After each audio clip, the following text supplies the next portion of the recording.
Welcome back to our grand finale sew along. This is one of our patriotic projects that we're working on. We're also making the little flags called Americana, and hopefully y'all had a chance to see that. I just dropped that as a reel midweek, so if you missed it, I encourage you to check it out. It is so quick. You will have that quilt made in no time. If you don't feel like making a quilt, just make a table runner out of it. It'd be really pretty. Okay, so today we are working on the block number 2 of our grand finale quilt. And so last week we made the first block, which is the large firework block. And hopefully y'all had a chance to get these made. And hopefully you use that new method of making the flying geese using the 4 at a time method. Again, that was in the pattern. And it's a great opportunity to practice because we'll be making, of course, the large sawtooth stars is what we made on this first block. Today, though, we're going to have an opportunity to practice it a lot. Star Sparks block. So this is the second block. So there's really, this entire quilt is made up of these 2 blocks. This is it. So that's basically a total of 4 sawtooth stars. So you can see on here, we have 2 medium size, 2 small size, and you put those together and put some sashing around it to make it again the same size, 18.5 inch. Here's my tray of pieces that have already been cut, and if you notice, I'm down to just literally the last few pieces that we need to make this block. What we'll need are E, F, G, and H. So I have mine stacked together, labeled E, F, G, and H. So that way I know these were the colors and prints that I wanted to go together in this particular block. And then the rest of it is all the background pieces that are cut ready to go. First thing that we need is simply what's going to be, to make our sawtooth star, we're going to go ahead and start making all of our star points using that 4 at a kind method to make the flying geese. So I've got my H and my Q, and I have my E with my M. So I'm going to go ahead and mark the center line and then a 1/4 inch on either side of that. You really just need the lines a 1/4 inch from the center. So if you prefer that method, you can do it that way. So I'm going to go ahead and get all of these marked. So I'll be doing a total of 16 pieces, 8 of the smaller squares, 8 of the larger squares. And now I'm going to go ahead and get this pinned. And for this 4 at a time method, not only is it precise and a simple method, but there's no waste. Again, this one pattern, you really get the dimensions that you need for making small, medium, and large size sawtooth stars using this flying geese method. Okay, so you notice I just put a pin on either side. So when I take this to the sewing machine, I'll seam on, again, a 1/4 inch on either side like that. But I'm going to go ahead and get the rest of these pinned using the same method. I'm going to sew with the goal of sewing as close to the line, but on the inside of the line, not on the outside. Again, so you're closer to the center line, and that way you make sure your flying geese is the right size.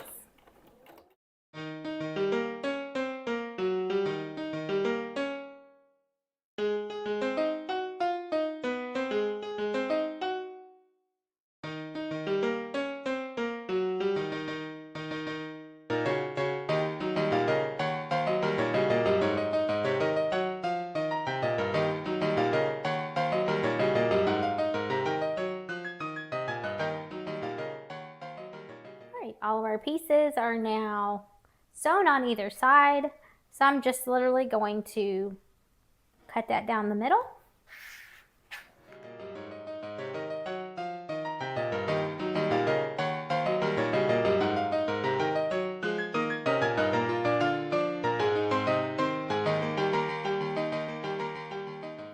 All right, at this point, everything is pressed.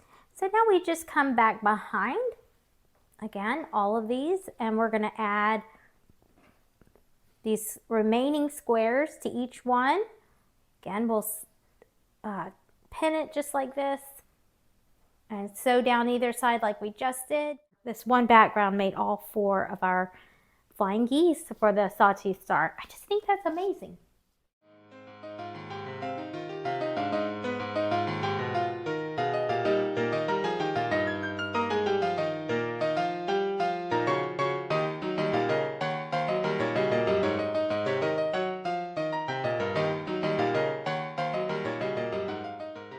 And I'm ready to go ahead and sew down either side of the center line, 1/4 inch away, just like what we did before.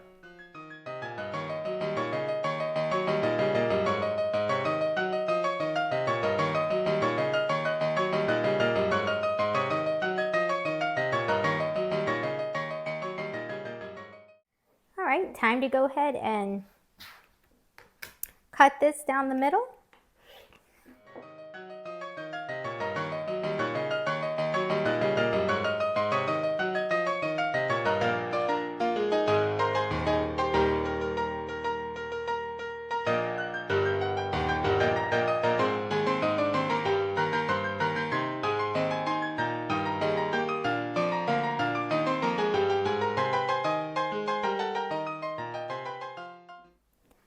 All right, I'm gonna go get all these pressed up. And just like that, we have all of our flying geese. Isn't that amazing? And I use scissors, by the way. This is another tip I learned, is just use scissors rather than the rotary cutter. To remove those dog ears. And to make our sawtooth stars, I've already divided up all of my flying geese with the center squares, and then I've added my background squares that I'm going to need for lay it out so we can kind of see what we're working with. And I just put my second one right on top of that. You just have fun figuring it out.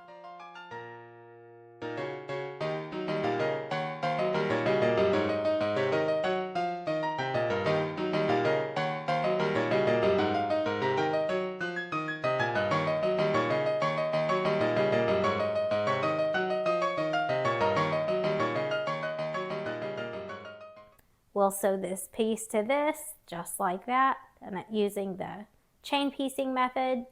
I'll do that for both, because of course there are second stars right behind it. So I'll do that for both. And then once I get done doing all of these, I'll come back and sew this third piece on for each. Then I'll do the identical method to make this one. And I'm ready to go.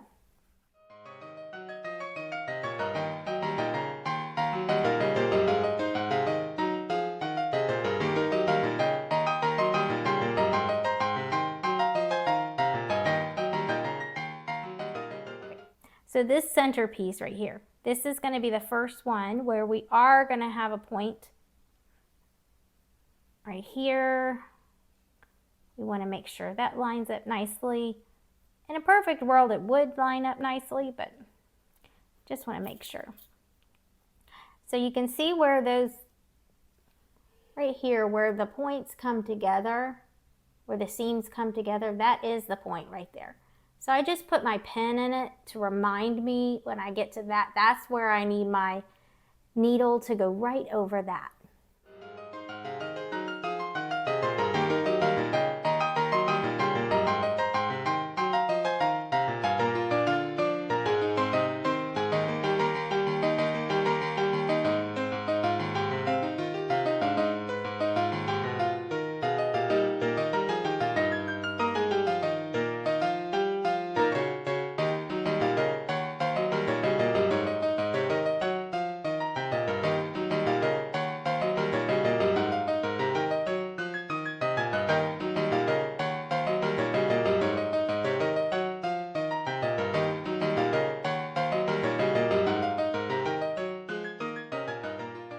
Next step is to go ahead and pin this piece to this piece to the center. I'm going to do that on all of them. This pinning is a critical part of the process, and again, I start right here on the end with the nesting seam here. Make sure it's going to this other side of the seam nicely.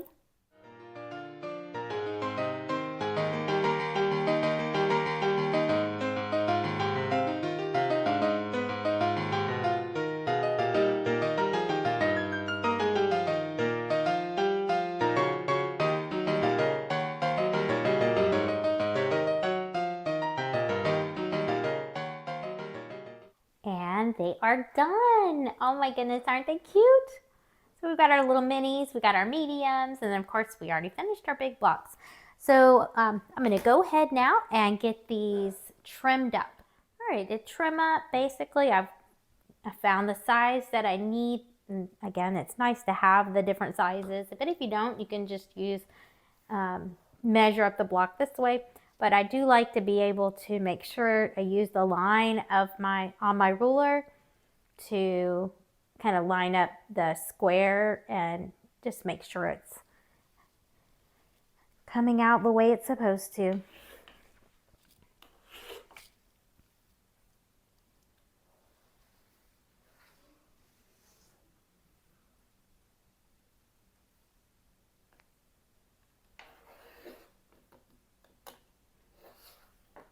All right, I'm going to go and get this done to each one to make sure it's exactly the size that it needs to be.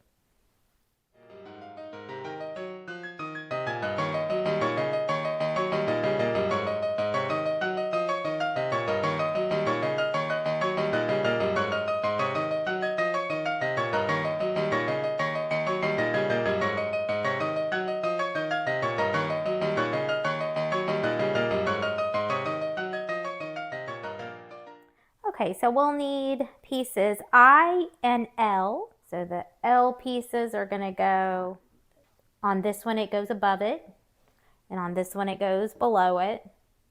And then the I pieces are going to go in between the blocks. Okay, so I'm going to go ahead now and get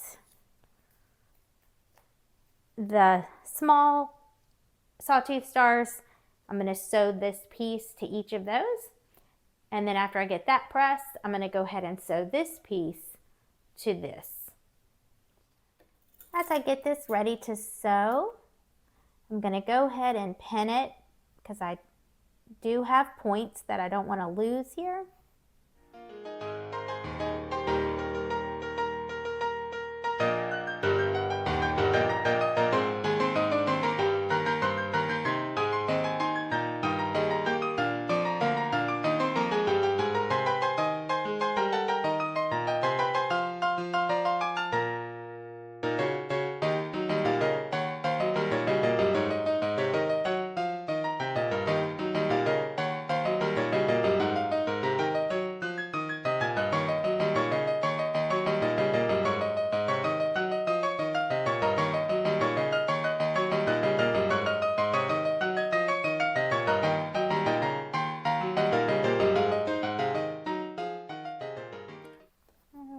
And my points did not get lost, so we're good.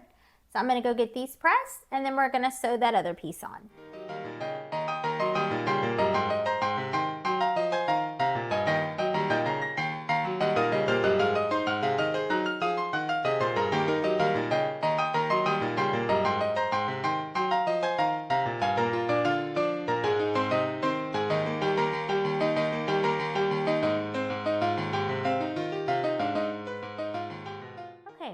So have those pieces now sewn together, and I am down to the very end. Look at this. My tray is empty. I put the last couple pieces on. So we have O and P were our last two pieces that we're going to add as sashing around the center block here. But first, let me go ahead. I'm going to sew this block to this one, this piece to this one. After I get those sewn up and pressed, I'm going to add the top and bottom sashing, press that, and then this last final strip. So that's what I'll be working on. For all of these, we will have to watch for points. So I will be pinning all of this.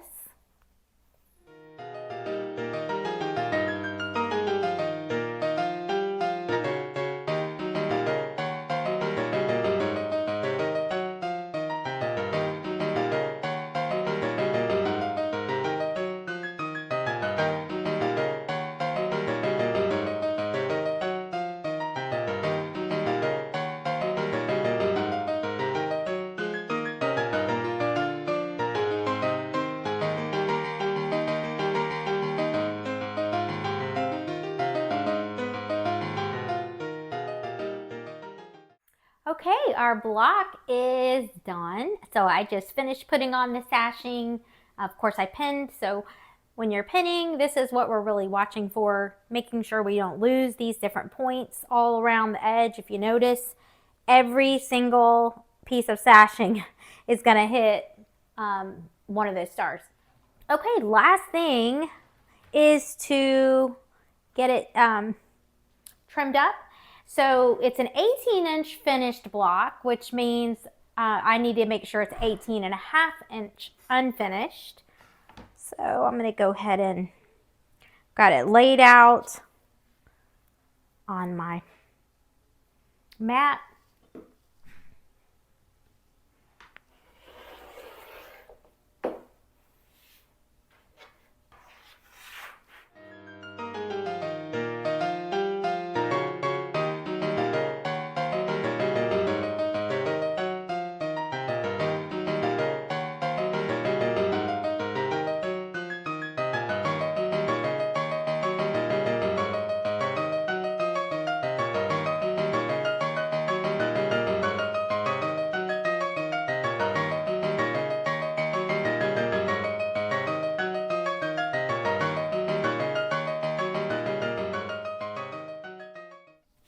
All right, our block is ready. And this was the very last block to finish up for this quilt. And so I'm gonna go ahead, I've got it set up on my design wall. So I'm gonna go ahead and give y'all a sneak peek at what the quilt's gonna look like. Here it is, here is all the blocks that we've just finished. So like I said, it turned out to be 8 of those larger blocks, and those were the large firework blocks, and then 8 of the, what do we call them, the sparks fireworks blocks. So it was 8 of each of those to come together. So it was basically 4 blocks across and 4 blocks down. I thought I'd mention this is design board. It's kind of something new I just put together. It's literally just insulation board that I got at Lowe's.